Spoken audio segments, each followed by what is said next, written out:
जय हिंद प्यारे साथियों, स्वागत है आप सभी का उत्कर्ष एकेडमी खिलचीपुर के ऑनलाइन प्लेटफॉर्म में। इस वीडियो में हम लोग एमपी पुलिस कांस्टेबल एग्जाम 2023 के लिए वेरी मोस्ट और इम्पोर्टेंट मैथ के प्रीवियस ईयर क्वेश्चन डिस्कस करने वाले हैं। प्यारे साथियों, बिल्कुल वेरी मोस्ट और इम्पोर्टेंट सेलेक्टेड क्वेश्चन ही इस वीडियो में लिए गए हैं। बिल्कुल शॉर्ट तरीके से बेहतर सॉल्यूशन इन सभी प्रश्नों का हम लोग करेंगे। बहुत ही छोटा वीडियो होने वाला है, इसलिए लास्ट तक इस क्लास में आप लोगों को बने रहना है। आज हम लोग 20वां पार्ट डिस्कस करेंगे। इससे पहले हमारे 19 पार्ट कंप्लीट हो चुके हैं। यदि बाकी के पार्ट आप देखना चाहें तो प्लेलिस्ट आपको मिल जाएगी, जहां जाकर बाकी के पार्ट भी आप देख सकते हैं। इस क्लास का पीडीएफ आप डेली हमारे टेलीग्राम से डाउनलोड कर सकते हैं। टेलीग्राम का लिंक आपको इस वीडियो के डिस्क्रिप्शन में मिल जाएगा। यदि आप चैनल पर पहली बार विजिट कर रहे हैं तो चैनल को सब्सक्राइब कर लें और बेल आइकन को ऑन कर लें, जिससे आपको सभी क्लास का नोटिफिकेशन तुरंत मिल पाएगा। आज का पहला क्वेश्चन हमारे पास है। एक व्यक्ति 5 मिनट में 300 मीटर लंबी सड़क को पार कर लेता है। उसकी गति किलोमीटर प्रति घंटे में क्या है? मतलब हमें यहाँ पर इस क्वेश्चन में चाल बताना है, और चाल का जो फॉर्मूला होता है, चाल बराबर होता है दूरी बटे समय। क्वेश्चन में हमें यहाँ पर दूरी बताई गई है कि 300 मीटर लंबी सड़क है, और उसके बाद समय की यदि बात की जाए तो 5 मिनट समय दिया है। इस 5 मिनट को हम 60 का गुणा करेंगे, जिससे ये 5 मिनट सेकंड में कन्वर्ट हो जाएगा। इससे ये चाल जो हमारे पास आएगी, ये मीटर प्रति सेकंड में आएगी, लेकिन किलोमीटर प्रति घंटे में हमें इस चाल को बताना है। तो मीटर प्रति सेकंड वाली चाल को किलोमीटर प्रति घंटे में बदलने के लिए 18/5 का गुणा करना होगा। तो यहाँ पर 0 से ये 0 कटेगा, 6 से काटेंगे, 6 पंजे 30, और 5 से ये 5 कट होकर 18/5 बचेगा। 5 का भाग 18 में लगाएंगे, 5 3 15, यहाँ पर 3 बचेगा, और 5 छके 30, यानी कि 3.6 किलोमीटर प्रति घंटे में इसकी चाल आ जाएगी। ऑप्शन नंबर सी बिल्कुल करेक्ट आंसर हो जाएगा। क्वेश्चन नंबर 2 हमारे पास है। कितनी बार 819 को 69 से विभाजित किया जाए कि शेषफल 69 से कम हो? तो इस क्वेश्चन को कहा गया कि 819 में 69 का भाग लगाया जाए तो कितनी बार भाग जाएगा और शेषफल 69 से कम रहेगा। तो यहाँ पर सबसे पहले भाग लगाएंगे 69 का 819 में, तो एक बार भाग जाएगा। 69 वन जा 69 होता है, 11 में से 9 जाएगा, 2 बचा, ऊपर 7 में से 6 1 बचेगा, ऊपर से 9 को उतारा, तो अब 69 का भाग यहाँ पर फिर से एक बार जाएगा, और एक बार में 69 एकम 69 हो जाएगा, और माइनस करेंगे तो 0, और 12 में से 6 गया, 6 बचा, और ये 0, यानी शेषफल कितना बचा? 60, और ये 60 शेषफल 69 से कम आया। तो कितनी बार ये विभाजित हुआ? 11 बार। ऑप्शन नंबर 20 क्वेश्चन का बिल्कुल राइट आंसर हो जाएगा। क्वेश्चन नंबर 3 है। एक उद्यान की लंबाई तथा उसकी चौड़ाई का अनुपात क्वेश्चन में दिया। यदि चौड़ाई बताइए 42 मीटर है तो उसकी लंबाई कितनी होगी? तो ये जो 5 रेशो है ये लंबाई का रेशो है, और 3 रेशो जो दिया है चौड़ाई का रेशो है। क्वेश्चन में हमें चौड़ाई का मान बताया, मतलब क्वेश्चन में हमें 3 रेशो का वैल्यू बताया 42 मीटर। तो यहाँ से हम क्या करेंगे? एक रेशो का मान लाएंगे, जिससे 42 में हमें 3 का भाग देना होगा। तो यहाँ पर हमारे पास 14 बार भाग जाएगा, और एक रेशो का मान 14 मीटर निकल के आ जाएगा। क्वेश्चन में पूछा गया इसकी लंबाई बताओ, तो जो एक रेशो का मान आया 14, इसका गुणा लंबाई वाले रेशो से करेंगे, यानी 5 से, तो 14 पंज 70 मीटर इस उद्यान की लंबाई आ जाएगी। ऑप्शन नंबर 70 यानी डी वाला करेक्ट आंसर हो जाएगा। क्वेश्चन नंबर 4 हमारे पास है। 3 संख्याएं 4:5:6 के अनुपात में हैं, और उनका लघुत्तम समापवर्त 360 है। उनका महत्तम समापवर्तक ज्ञात कीजिए।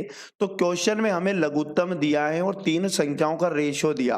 तो जो संख्याओं का रेशो दिया 4:5:6, इसका भी हमें लघुत्तम समापवर्त लेना होगा।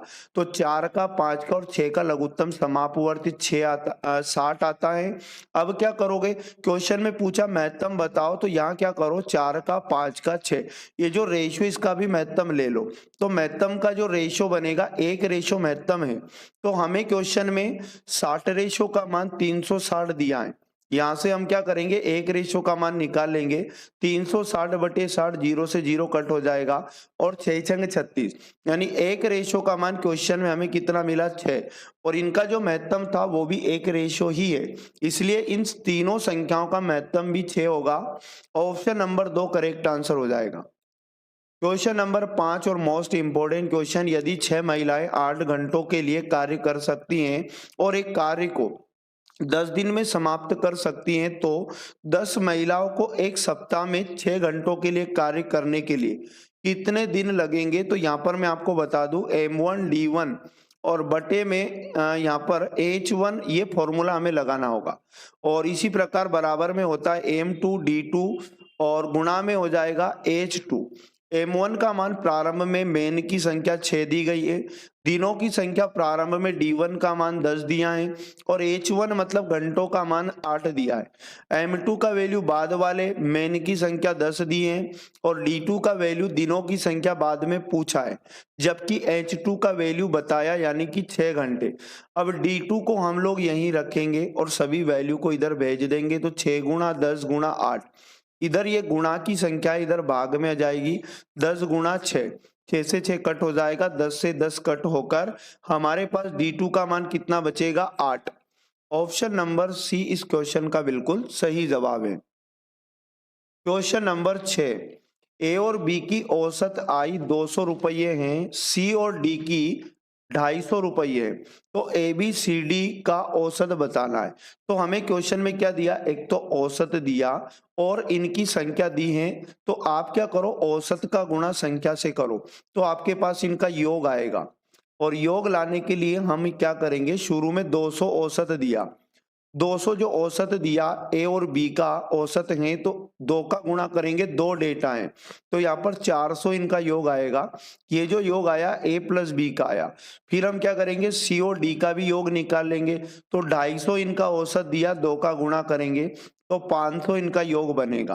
तो प्यारे साथियों यहाँ पर क्वेश्चन में पूछा गया सभी का औसत बताओ, तो सबका औसत लाने के लिए कुल योग करना पड़ेगा, तो 500 में 400 को जोड़ेंगे तो 900 आएगा, और इनकी संख्या का भाग देना है, यानी टोटल संख्या कितनी है, तो 2 लोग आगे हैं और यहाँ पर टोटल 4 लोग हैं, 4 का भाग लगा दो, 4 से काटेंगे, 4 दूनी 8, 1 बचा, 4 दूनी 8, 4 5 20, यानी इन सभी का जो औसत आएगा 225।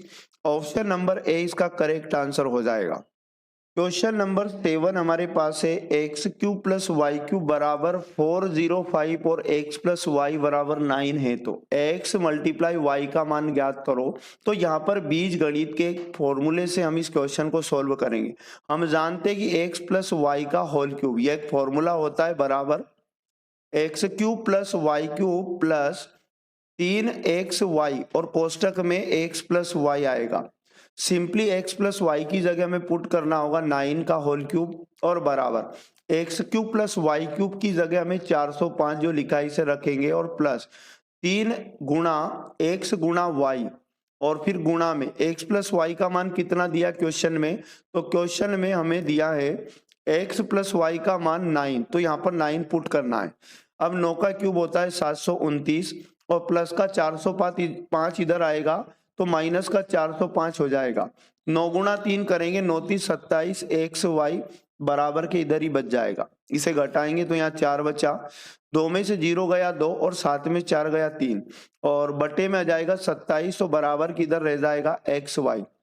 9 से काटेंगे इसे, 9 3 27, और यहाँ पर फिर से काटेंगे 9 3 27। अब हमारे पास कितना बचेगा, दूसरी बार भाग जाएगा 5 बार, 5 बचेगा तो 54 हो जाएगा, 6 बार भाग जाएगा, 9 छक्के 54, और यहाँ पर मैं आपको बता दूं 3 का भाग 36 में देंगे तो हमारे पास 12 बचेगा, और x गुणा y का मान कितना होगा 12।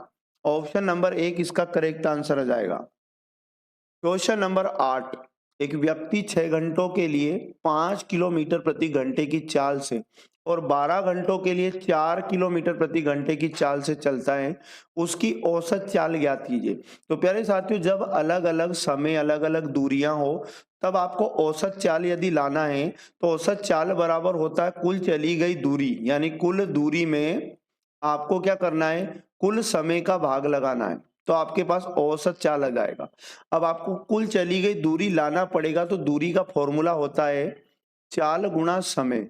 तो क्वेश्चन में चाल हमें बताइए 5 किलोमीटर प्रति घंटा और समय लगा 6, तो ये दूरी आ गई प्लस दूसरी दूरी लाने के लिए 12 घंटे में वो कितना चला, 4 किलोमीटर प्रति घंटे से चला, बटे में कुल लिया गया समय, शुरू में 6 घंटा है, बाद में 12 घंटा है, तो टोटल 6 प्लस 12 टोटल समय 18 घंटे हो जाए। यहाँ पर पहले दूरी कवर निकाल लेंगे हम लोग, 6 पंज 30 और प्लस यहाँ पर 12 चुको हो जाएगा 48 और बटे में 12 में 6 जोड़ेंगे तो 18 बनेगा। इस प्रकार औसत चाल कितनी बनेगी 8, 4 3 7 यानी 78 बटे यहाँ पर बचेगा 18, 6 से काटो 6 3 18, 6 कम 6 1 बचा और यहाँ पर 6 3 18, 13 में हम 3 का भाग देंगे, 3 चुको 12 फिर दशमलव लगाकर 4.33 किलोमीटर प्रति घंटा औसत चाल आ जाएगी। 4.33 ऑप्शन नंबर डी इसका बिल्कुल राइट आंसर हो जाएगा। क्वेश्चन नंबर 9 और मोस्ट इंपोर्टेंट क्वेश्चन, उस घन की भुजा सेंटीमीटर में ज्ञात कीजिए जिसका आयतन आपको दिया है। तो घन का आयतन का फॉर्मूला यहाँ पर अपने को लगाना है। घन का जो आयतन का फॉर्मूला होता है ए का क्यूब होता है, ए उसकी भुजा होगी, आयतन की जगह आप लिखोगे 42,875 और ये किसका मान हमारे पास आ चुका है, ए क्यूब का मान आ चुका है। ए का मान लाने के लिए हमें क्या करना है, ये क्यूब हटाना होगा, तो इधर आयतन पर क्यूब रूट लग जाएगा, यानी कि 42,875 पर क्यूब रूट लग जाएगा। ये क्यूब रूट हटाएंगे, हटाने का शॉर्ट तरीका होता है, जैसे कि ये 5 इसका इकाई अंक है, ये 5 किसके घन में आता है, 1 से लेकर 10 तक, तो याद रखिएगा 5 के क्यूब में 5 आता है। इकाई तरफ से 3 अंक छोड़ेंगे और 42 को हम कंपेयर करेंगे कि ये 42 किन दो संख्याओं के घनों के बीच में आता है। तो याद रखिएगा 3 का 27 और 4 का 64 बड़ा हो जाएगा, तो यहाँ पर 3 का लेना होगा। तो इस प्रकार ये जो क्यूब रूट हटेगा 35 यहाँ पर याद रखिएगा बाहर आएगा, तो इसकी प्रत्येक भुजा 35 हो जाएगी, option number D. Question number 10 हमारे पास है, मैंने अपने मित्र से 6% वार्षिक साधारण ब्याज पर 2 वर्षों के लिए 10,000 रुपये का ऋण लिया। यदि मैंने यह धनराशि समान अवधि के लिए समान ब्याज दर पर चक्रवृद्धि ब्याज के आधार पर लिया होता तो मुझे कितना अतिरिक्त ब्याज देना पड़ता। मतलब सबसे पहले इस क्वेश्चन में हमें साधारण ब्याज निकालना है और साधारण ब्याज पर लिया, मूलधन है 10,000 गुणा दर क्वेश्चन में दिया 6%, समय 2 वर्ष है, तो यहाँ पर ये साधारण ब्याज आ जाएगा 2 जीरो से 2 जीरो और 6 दूनी 12, 12 गुणा 100, यहाँ पर हमें कितना करना पड़ेगा 1200, 1200 साधारण ब्याज बनेगा इसका टोटल। अब यहाँ पर बोला जा रहा है कि यही पैसा अगर चक्रवृद्धि ब्याज पर लिया जाता तो कितना एक्स्ट्रा पैसा देना पड़ता। तो यहाँ पर हम क्या करेंगे, इसका सीआई निकालेंगे, कंपाउंड इंटरेस्ट। तो मैं आपको बता दूं 10,000 रुपये मूलधन होता तो पहले साल चक्रवृद्धि ब्याज कितना लगता, 10,000 पर 6% चक्रवृद्धि ब्याज लगता, तो 10,000 का 6% निकालेंगे तो 600 रुपये पहले वर्ष का चक्रवृद्धि ब्याज आ जाएगा। अब दूसरे वर्ष का सीआई लाने के लिए दूसरे साल भी 600 रुपये तो होगा ही, प्लस 600 का भी 6% ब्याज लगेगा, तो ये दूसरे साल का सीआई आ जाएगा, तो 36 रुपया और लगेगा, तो 600 प्लस 36 636 रुपये टोटल दूसरे साल में सीआई लगेगा। इन दोनों साल का टोटल चक्रवृद्धि ब्याज कितना हो जाएगा, 600 में 636 जोड़ेंगे तो 1236 रुपये चक्रवृद्धि ब्याज 2 साल का लगेगा। तो कितना एक्स्ट्रा रुपया लग रहा है, तो 36 रुपया और एक्स्ट्रा लगेगा साधारण ब्याज की अपेक्षा। ऑप्शन नंबर सी इसका करेक्ट आंसर हो जाएगा। तो प्यारे साथियों, ये थे वेरी मोस्ट और इम्पोर्टेंट अति महत्वपूर्ण क्वेश्चन, जो एग्जाम के अंदर भी इसी प्रकार के क्वेश्चन आपको देखने को मिलेंगे। इसलिए प्रतिदिन इस सीरीज को आप जरूर वॉच किया करें और चैनल पर पहली बार आए तो चैनल को सब्सक्राइब कर लें और बेल आइकन को ऑन कर लें, जिससे आपको ऑल क्लास का नोटिफिकेशन तुरंत मिल पाएगा। पढ़ते रहे, मिलेंगे नेक्स्ट वाले पार्ट में। जय हिंद, जय भारत, वंदे मातरम।